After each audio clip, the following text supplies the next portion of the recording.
Tori Bowman, and you're watching Underestimated, a show about breaking barriers for people with disabilities. Underestimated is brought to you by Cortree, a division of Spinal Cord Injury Ontario. On today's show, we're talking about equipment and how the right equipment can help you if you have a spinal cord injury or other disability. Oda speaks with registered occupational therapist Sylvia Coates on the importance of adaptive equipment. I catch up with Christine Honsel about what strategies have helped her in her journey. And I visit with Mike Johnson, president and founder of SCI Supply, to talk equipment at work and play to make things easier. Stay with us. Sylvia Coates has been a registered occupational therapist for over 15 years. She joins us from her clinic today in Pickering. Hey Sylvia, thanks for joining me. Hi, how are you? I'm doing well, how are you doing? I'm doing good too. I wanted to ask you the basics first. What is an occupational therapist? I can answer that. An occupational therapist is a type of healthcare professional. We use a functional approach to help solve problems that are interfering with people's ability to do things that are important to them. So just give a little bit more background on that. Yeah. The training for an OT is based in medical and physical disability and injury, but also the psychosocial factors of injury. And so OTs use a holistic lens to look at all aspects of the person and their environment and their daily routines prior to making recommendations and providing treatment. So when you're working with a client, how does someone know when they need an OT or when it's time to make a change that an OT can help with? So a person would know when it's time to make a change when something becomes dysfunctional in their life, or their quality of life is decreasing, or their health and wellness is decreasing. So that could look like a person may be developing shoulder pain from many transfers or propelling their wheelchair long distances. It could be that they want to do a task in their kitchen and they don't know how to modify the kitchen, don't know what the available resources are to modify it to be able to complete a task while living with their disability, and so on. Thank you for explaining that. I want to ask you, you suggested calling this episode Doing Life Easier with Equipment. What does that mean to you and how does it relate to your occupation? Yes, doing life easier with equipment means to me that when people are having difficulty in their life routines, as an OT, I believe that a properly fitted assistive device or properly prescribed medical equipment can be used to safely and independently, can be used for the client to safely and independently participate in activities they maybe otherwise couldn't do. So what I think it does is using equipment can help them build their life right away after injury while working on recovery, rather than waiting for recovery to occur before starting to live their life. A lot of equipment, while it can be helpful, requires fitting and specific types of equipment. So what do you think about universal design, and what's the connection between equipment, helping yourself, and universal design? So I love universal design and the process of universal design because it really enables and empowers the human population to improve their performance, health and wellness, and social participation despite what their living circumstances are. And so I liken doing life easier with equipment as the same as that, where medical devices and equipment help people improve their performance, improve their health and wellness, and increase their social participation. So I've been injured for over 20 years, and it took the pandemic for me to realize that I could use equipment to gain exercise at home, and I currently use a hand cycle for cardio. Why is it important to use equipment at home, and what do you say to people to get over that mental hurdle of asking for help and using equipment at home? Yes, it's especially in the community a huge hurdle, and so I try to approach it by saying that you can do the things you love to do with the people that you want to do them with in the time frame that you want to do them when you use equipment. So a piece of equipment can help meet you where you're at, whether it's the size of equipment, the height of where equipment needs to be, whether it's about sensory input that you need to process, all things that can be physical barriers to you participating. So I really work with getting people to do the things they love to do with the people they want to do them with at the right time. as my main approach to addressing this. That's a respectable approach. So I'm excited to ask you this question. I wanted to ask you, what are your top 3 adaptive equipment recommendations that people might not know about? Sure, I have 3 right here handy for you. There are the basics, working on some basic principles. One is to reduce or increase friction when working with items on a table or on a tray. So this piece of double-sided non-slip material is a rubber mat. In the medical equipment world, it's called DYCEM, D-Y-C-E-M, and it comes non-perforated, and this one's perforated. So basically what this does is allows you to improve your grip, improve stability, and it gives you visual cues and helps you do the tasks you need to do. It is flexible material, easy to cut. It can be wrapped around objects and to make objects thicker, and can be placed under objects so that objects don't slide around. So every one of my clients ends up with some rubber mat or DYCEM in their home after they've been working with me. That's a great tip. That looks like it's very useful. Thank you. What was your I have second another one. What was your second piece of equipment? Yeah, so the second piece of equipment is again a little red item. Super simple, but the principle is to increase the diameter of the handle that you're holding when you go to grasp the handle. So this is a red foam buildup with a hole in the middle. You can see the hole. You may place a spoon, a fork, a knife, a pen, a pencil, whatever item you need, even a toothbrush, inside this. And when you hold it, it don't require as much strength in your hand to hold that object. And that makes it easier for you to then use that object. That one's pretty ingenious, and it looks like it's pretty cheap. Super cheap, and you can always wrap some of the rubber mat around an object with some duct tape, and that becomes a temporary foam buildup if you don't have access to the actual item. That's great. Thank you.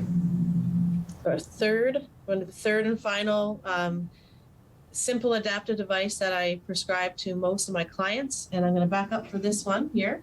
You're looking at a buckwheat bolster here, just simple and small, that can be used for positioning a person's body, whether they're in their bed or in their wheelchair. And what it does is it helps to hold the limb in place.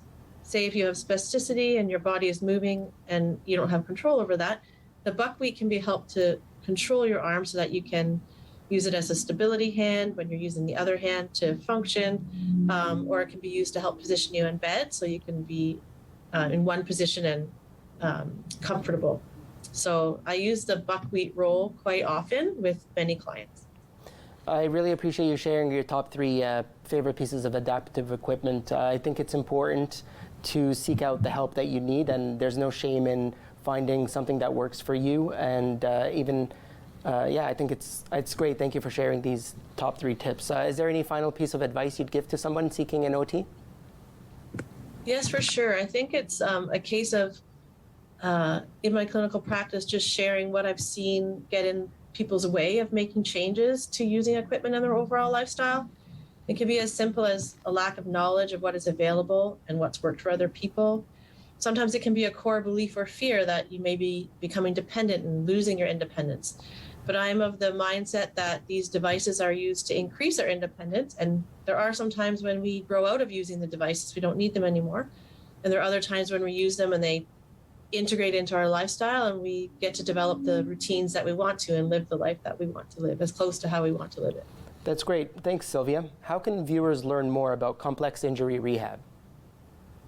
Yeah, so they can go to our website, Complex Injury Rehab. You can go onto Google and Google Complex Injury Rehab, or you could email me at scoates@complexinjury.com. We have OTs across southwestern Ontario. So we have a north team in Barrie, we have a team in the west, Mississauga, over to Burlington area, and then we have a team in the east that services Durham, and a central Toronto team. So occupational therapists in the community ready and willing to come and help and guide you with the different challenges that you face. That's great. Thank you so much, Sylvia. Thank you for joining me.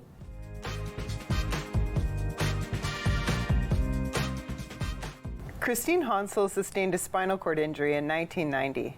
Trained as a social worker, Christine was very independent for many years. She joins us today to share strategies to maintain quality of life with aging. Welcome to the show, Christine. Hi, happy to be here. Can you take us back to your mindset when you were first injured? What was your approach back then to using equipment? Well, everything was so new. I took the advice of professionals, right? And but I had the mindset of having as little as possible, and I had this idea I wanted to, seem as normal as possible. So I guess there was some shame there about, adjusting to the disability, and I just wanted, and also it was a money issue, right? Have as little as possible. So I was able to get by. Being a low paraplegic, I had, I was able to do a lot of things with, not a lot of equipment. So. How did you decide what to use and when? I thought of myself as pretty practical. Like if I needed it, I used it. And again, on the advice of OTs predominantly about what I needed. So I wasn't foolhardy. Like I did get like a raised toilet seat in the first apartment I lived in, and a bath bench that was, had a good height adjustability and things like that. So I just,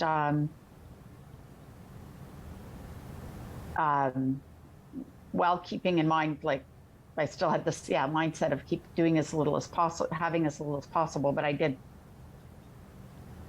do what I needed.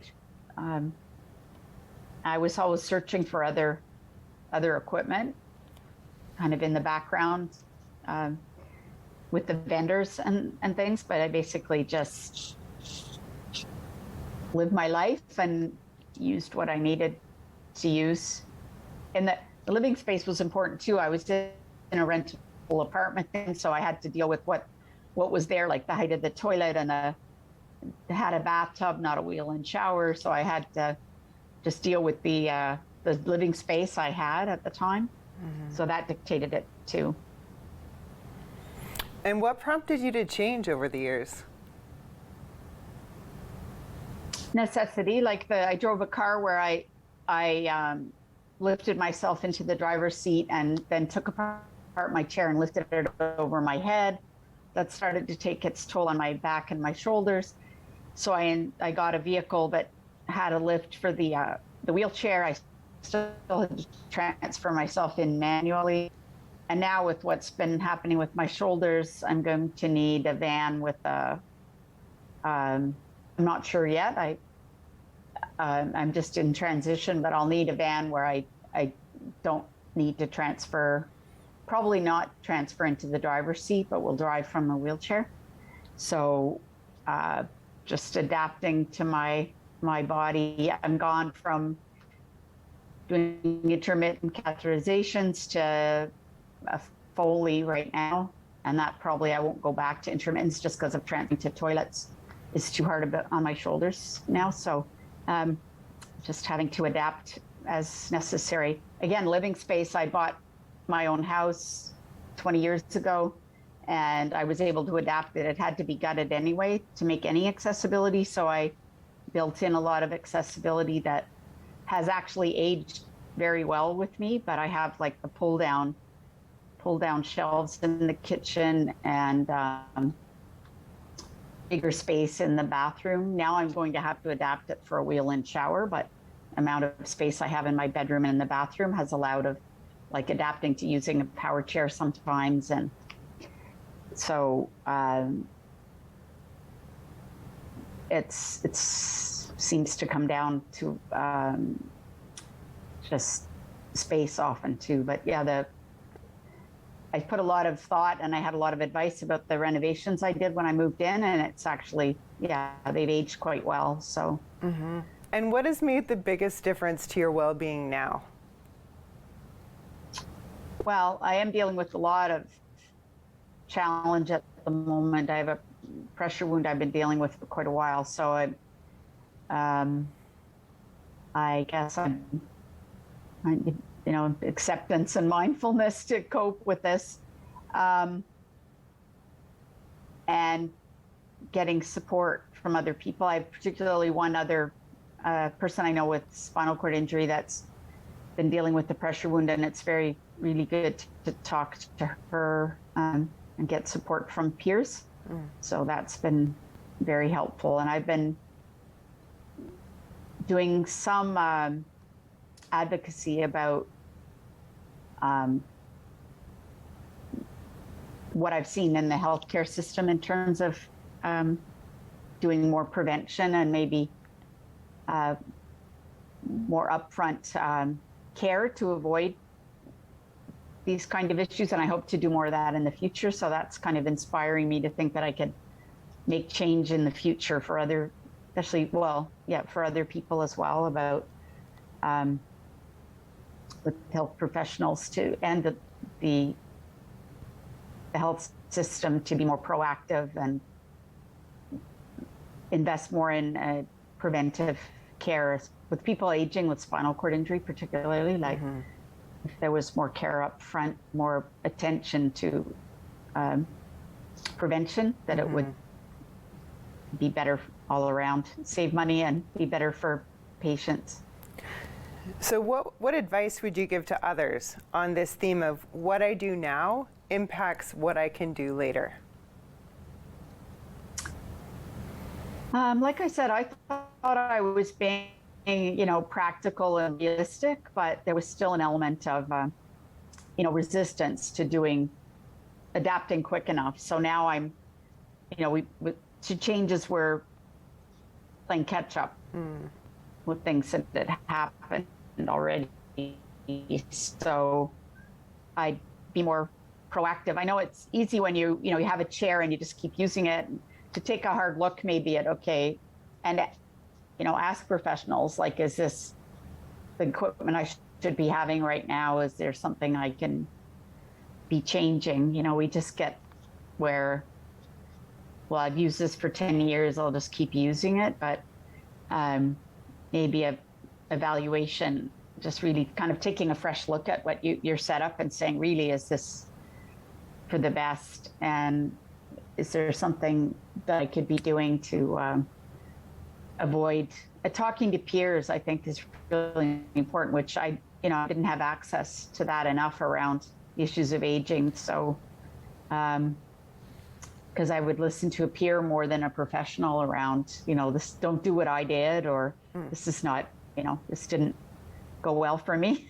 And I'm dealing with the consequences now. So, because we only have one set of shoulders, particularly shoulder health. My God, I did a lot of preventive, so that's important too. Like I did do exercise and, and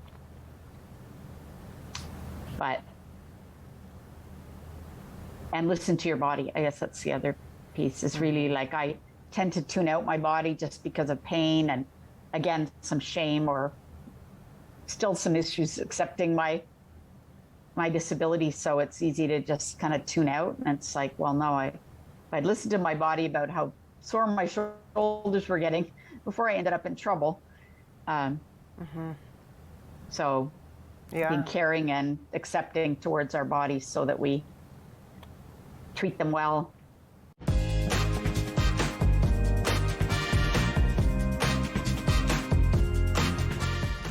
I'm here today to speak with Mike Johnson, president of SCI Supply, to talk about the equipment that makes the biggest difference at work, home, and out in the community.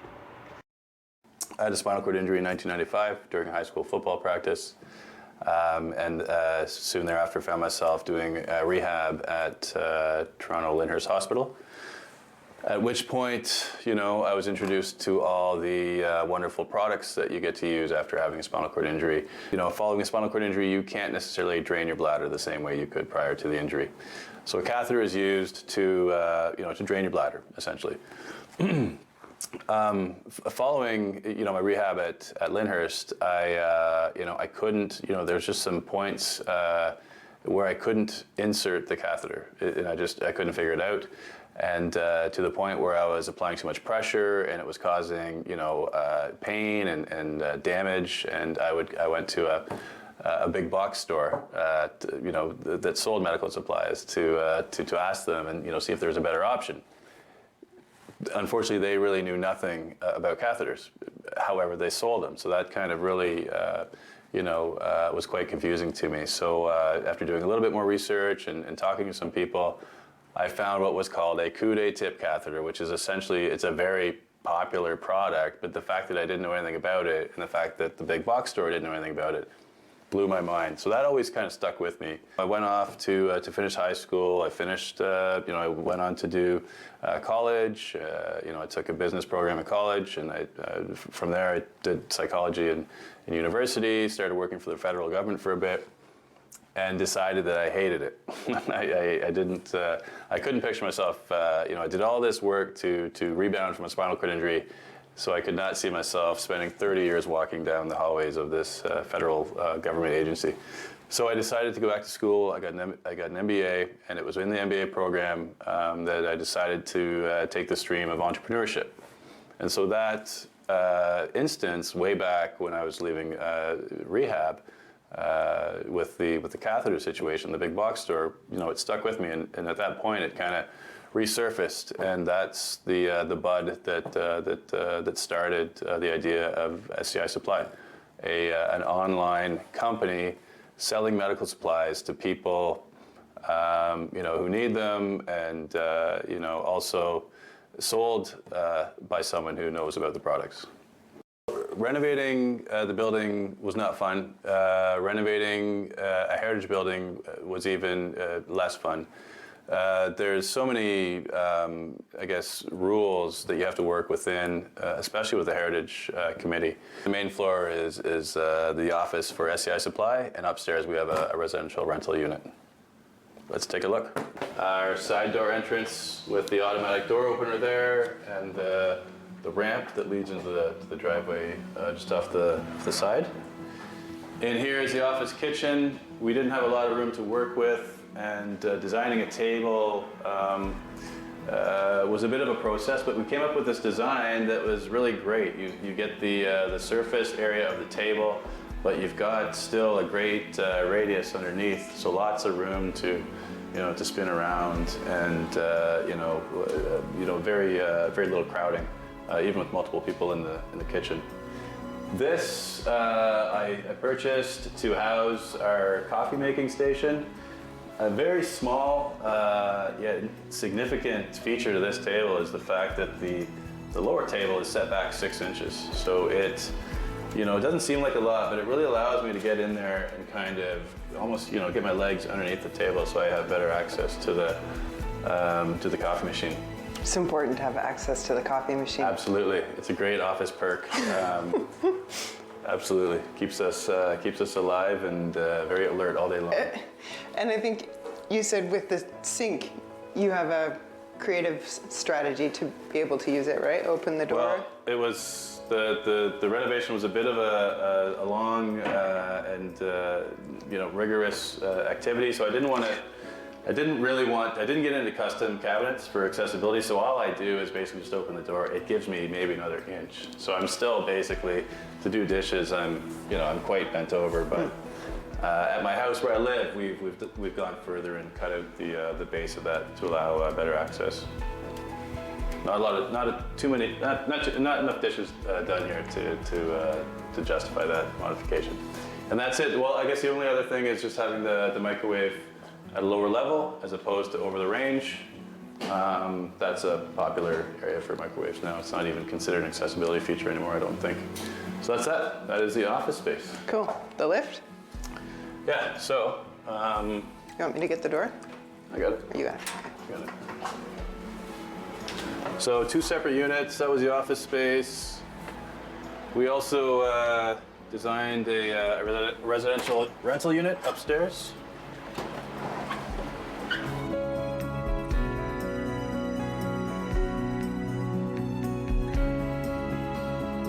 You know, we don't want to make, we didn't want to make anything look too wheelchair accessy, and you know, nobody really does, but there are small features that that we included, you know, like an ability to get under here a little bit, and you know, someone can sit on the other side, and we can treat that like a table almost. Leading into the master bedroom, there is a nice sized washroom with a wheel and shower. What would be something that makes a big difference outside the house? 2 or so, maybe 3 years ago, I found out about a piece of equipment called the Batec, a Batec. It is basically an electric-powered wheel that you connect to the front of your chair. It lifts your 2 front wheels up, and it allows you to go at speeds that you know, I would only be able to go down if I was going downhill, a really steep hill. So I've taken that Batec on road trips to California. I saw so many places that I would never see otherwise without this piece of equipment. What's something you know now about the benefit of something like this that you wished you knew back then? Well, this is a game changer, and you know, had it been something like this had it been available back then, I would have got it a long time ago. It saves, you know, all the wear and tear in your shoulders. So it's functional that way, but it's you know, it allows me rather to travel to places that I never would have been able to travel before. I saw more of cities like San Francisco and you know, some other really hilly cities than my wife did, because I was able to get out and see them very quickly, pain-free. Pain-free is awesome. Pain-free is huge. Pain-free is huge. Yeah, this is a definite game changer. They are expensive, so you know, unfortunately not everyone is in the position to get them. But if you do have the means to purchase something like this, then it's for me. I can tell you there's nothing more. There's nothing. Nothing has changed my life more than this.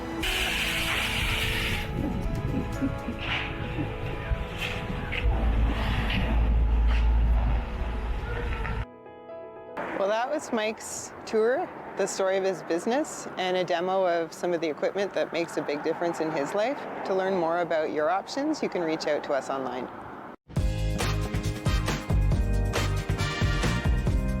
Thanks for watching this episode of Underestimated. Thank you to our guests for sharing their experience and expertise. Equipment can make your life easier and preserve your mobility and function. To learn more about the services and resources Coretree and Spinal Cord Injury Ontario provide, visit our websites. I'm Tori Bowman on behalf of ODA and all our guests. Thanks, and see you next time.